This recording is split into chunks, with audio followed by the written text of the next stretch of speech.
Good morning friends, কেমন আছেন সবাই? এই যে আমরা ভাইয়েরা সবাই মর্নিং ওয়াকে চলে এসেছি। তো সকলকে সুস্বাগতম। তো মর্নিং ওয়াকে আজকে একটা গুরুত্বপূর্ণ টিপস দিব। সেটি হচ্ছে যে আমাদের তো অনেকের হার্ট অ্যাটাক হয়, কিন্তু আমরা বুঝতে পারি না যে আমাদের শরীরে কিছু সিগন্যাল পাঠালেও। তো আজকে এরকম 7টি সিগন্যালের 2 নম্বর সিগন্যালটা আপনাদের দিব।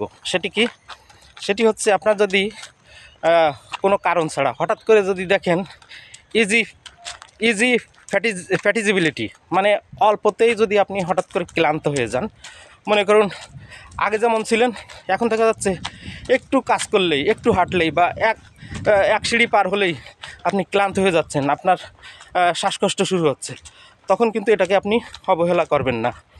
আপনার ফ্যামিলিতে যদি রিস্ক ফ্যাক্টর থাকে, যেমন কিনা diabetes, high pressure, cholesterol level অনেক বেশি, আপনি তারপরে ফ্যামিলিতে আরও কয়েকজনের হার্ট অ্যাটাক হয়েছে, এরকম ইতিহাস যদি থাকে আর আপনি বারবার চেষ্টা করে ধূমপান ছাড়তে পারছেন না, সেক্ষেত্রে আপনি এই বিষয়টাকে অবহেলা করবেন না।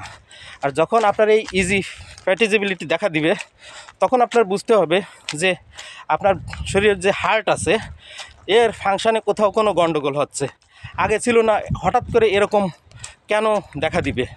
তাহলে আপনি নিকটস্থ অবশ্যই একজন চিকিৎসকের সাথে পরামর্শ নেবেন। উনি কিছু পরীক্ষা নিরীক্ষা করে ইসিজি সহ কিছু পরীক্ষা দিবেন। এগুলো যদি আপনি করেন, ওষুধ খান, তাহলে সহজভাবে সমাধান পেয়ে যাবেন। তো সবাই ভালো থাকবেন, সবাইকে সুপ্রভাত, শুভ সকাল।